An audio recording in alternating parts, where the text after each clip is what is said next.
Utah company is working to give people a little more protection than a face mask by surrounding your entire head with a filtered bubble. News specialist Mike Anderson showing us how this local invention is garnering a lot of attention online.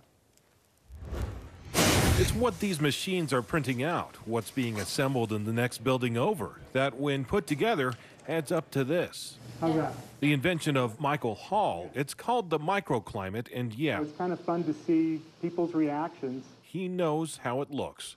But I will say, you have to be comfortable in your own skin. He's been out testing it a lot. Even his son wore one to school. I think a few people were asking, when's he going to Mars and things like that. But joking aside, HEPA filters clean the air coming in and going out. Hall came up with the idea initially while skiing with his family. We have the goggles, and so I couldn't see them.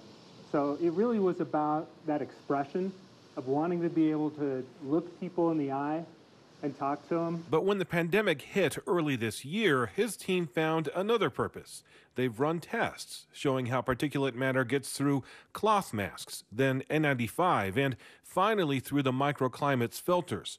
And even better, he says, you don't have to feel your warm breath on your face. I see people who got to wear a mask all day, and they're usually the ones looking at it saying, how do I get that? I tried one on too. So you can probably hear that fan going. Otherwise, though, it is pretty cool inside here. I'm not fogging up, and I'm not very hot. Usually I sweat pretty easily. And as Hall says, it's relatively comfortable to wear. Kind of like eyeglasses or hats or other wearables.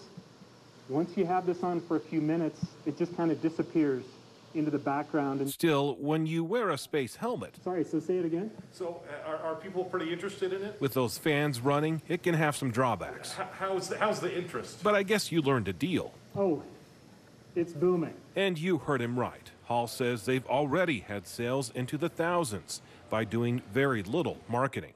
In Provo, Mike Anderson, KSL 5 News. Okay, tough to hear in them, but you don't sweat, so I like that. Thanks, Mike. Microclimate is expected to ship later on this month. It costs just under $200. We're going to post a link to their website on ksltv.com.